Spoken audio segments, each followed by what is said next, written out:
I just picture a whole lot of doors. You're in this hallway with all of these doors.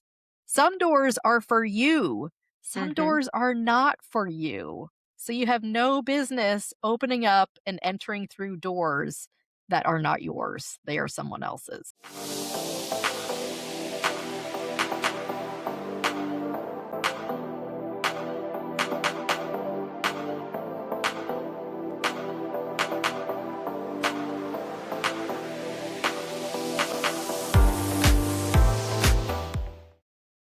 Hey everyone, it is me, Lisa, and welcome back to another episode of The Other 99%. We are on episode 5 of our mini series that we're talking about Susan's new workbook. So, in this episode, we're going to be talking all about what it means to be living intentionally. Yeah, so we're not talking about doing more. We're not talking about doing more and adding more to your plate, but we're talking about doing more of the right things and less of the things that don't fit into your life, don't fit into your life mission, vision, and values. And we always have this myth of having it all. We have to say yes in order to have it all, right? Yeah. And many times we feel like we're failing because we can't do everything. Yeah. But who can? I Right. know that I Nobody can't do everything. can. And that's the evil of social media too, because you look at these influencers or even actors and actresses and, they have perfect hair and skin and they're just perfect in your mind, but we don't realize or we don't remember that they have a hair crew, they have a makeup crew, they have Mhm. a personal trainer. That's why their bodies look the way they do. They have Yeah. personal doctors. We're looking at them like, well, I can do that too. Well, okay, but it's gonna be exhausting and it's gonna wear you out and you're not gonna look like that because they have this whole team Well, their supporting full-time them. job is to look good, right? Right, That's their right. full-time job. They don't really have a they act, yeah, but how often do Yeah, they act to make the money right. they but yeah. Yeah. So it's like I remember this conversation we had, I think it was just Tuesday with Evelyn, and Uh, Susan asked me, Lisa, what could you let go of to do more of something else? And jokingly, I said sleep, but that's where I am at the point of my life, right? It's like I feel like I can't say no to anything that's on my mm, plate right now. And it gets to the point where you're almost, you feel like you're almost at the burnout stage.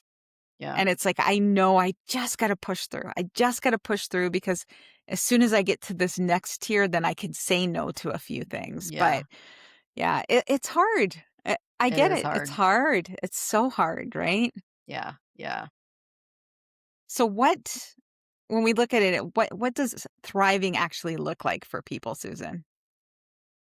So thriving, it's not don't think of it as success. Like if I meet this dollar amount, this salary, this many recruits, this don't think of it like that. Think of it as a personal mission. Thriving is where you are living the life that you always wanted to live and how that fits in with all of your values, with your family, if you have a family. So thriving is it can look like many different things.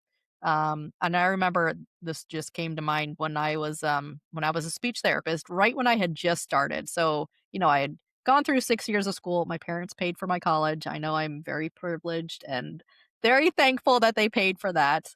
They paid for my schooling, and then I worked for a couple of years, and then Mark and I, my husband and I, were asked to be missionaries in Mexico for a year, and, that was another decision. I'm like, "Okay, I just worked really hard to get through school. I have a great job. I love my job, um, stability and finances, all of that, and now we're being presented with the opportunity to give up everything to even let go of our apartment, our cars, I mean, everything, Mhm. and move to a foreign country for a year. And that was a really hard decision. Mark and I had to really, pray about it and figure out is this what we want as a couple? We didn't have any kids at that point. And I remember my dad saying, like, what are you going to do about your 401k? What are you going to do about your retirement fund? Like, and then I found out I was pregnant. and I was 3 months pregnant, and my dad was like, "Surely you're not still going to Mexico?" And my husband's response was, "I'm pretty sure Mexican women have babies every day in Mexico, like, we're still going." But just, if I would have said no to that opportunity, looking back now, that was 20 years ago. Emma was born in Mexico. Looking back, I would have missed out on an amazing year. We met so many amazing people that we continue to have relationships with. Emma has dual citizenship because she was born in Mexico to Mhm. American parents, and just that whole opportunity. And guess what? When my kids were a little bit older, I went back to work as a speech therapist part time, because that fit into our mission, value, and vision. But I'm so thankful that I said yes to that. So that you're, thriving in your intentional life, it's going to look very different for everyone. Sometimes it's very scary steps that you have to take because you're letting go of something that's very comfortable, something that's very stable, predictable, and you're diving into something that's completely unknown. But if you know how to filter that decision, then you will feel right about the decision, and it'll be the right choice for you and your family. Yeah, I love that you say that because, thriving to me means that you're creating clarity, which you Yeah, did, right? You're yeah, creating purpose. yep, It's aligning with what your values, your missions, and you've set up your own margins, yeah, right? yeah. And I I love love that. margins. We talked Yeah. about that on another episode too. My husband had uh, a preaching message on margins, and I'll never forget it. And it was all about creating margins in your life. And if you think about a piece of paper, we always have margins. But have you ever looked at a piece of paper and it had no margins? The words went from end to end. Maybe there were graphics and pictures, and it was just loud and chaotic, and there was no white space on it. When you look at it, you kind of get overwhelmed. You kind of get a little paralyzed, like, okay, that's way too much information. I don't know where to start. I don't know. Nothing ends, nothing really begins. So when you create those nice margins, the bigger the margins, the better, because you see that white space, and then it allows you the opportunity maybe to say yes to something that's happened in that white space versus all of the yeses that are already in the middle. So just Mhm. create margins, allow opportunities to come and go, and then you're choosing with your alignment, with that filter, what to say yes to. That and then we think about, in terms of direct sales, we really need to focus on the fact that success isn't always going to be about your rank or an award that you got or that recognition because you know what? Sometimes those things don't come as you expect them to come. But we have to look at it as success being that we were able to attend my child's event.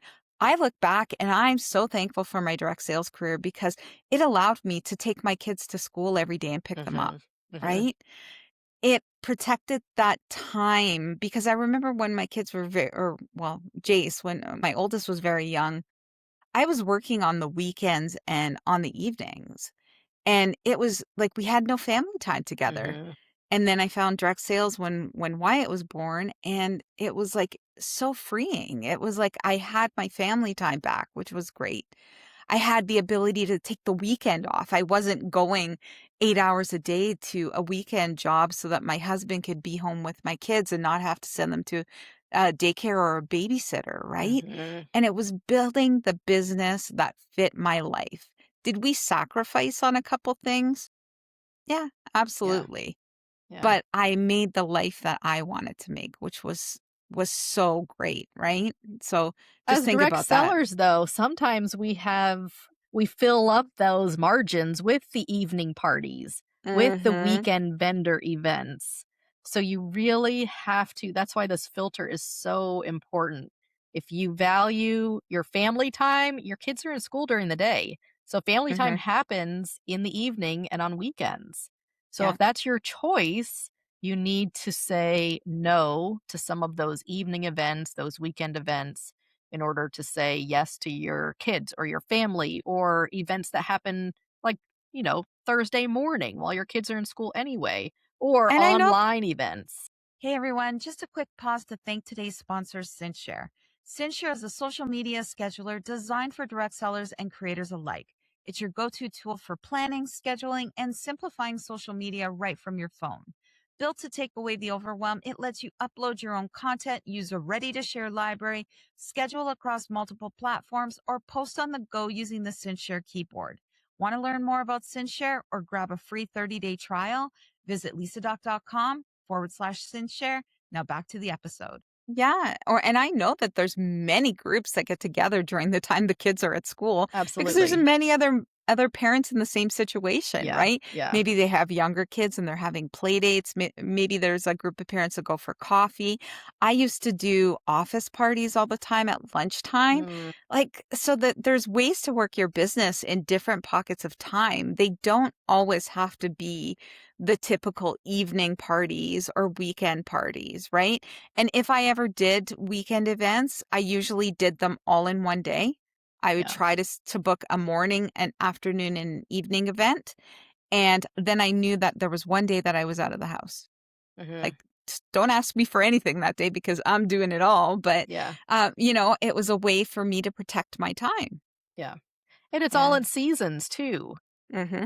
The season of your life, if you have little kids, toddlers, that is a very busy season, and you don't have much time to do what you want for yourself. So that is a very busy season. Lisa and I, we have adult kids, so now we're in a totally different season. But I don't think your mission, vision, values will change.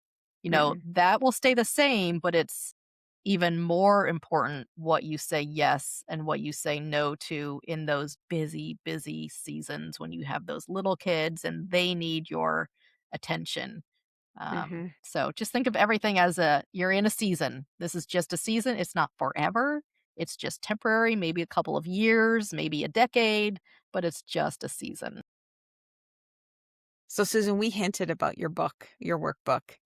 I want you to give everyone details. How could they find it? What, where do they go and all of that stuff?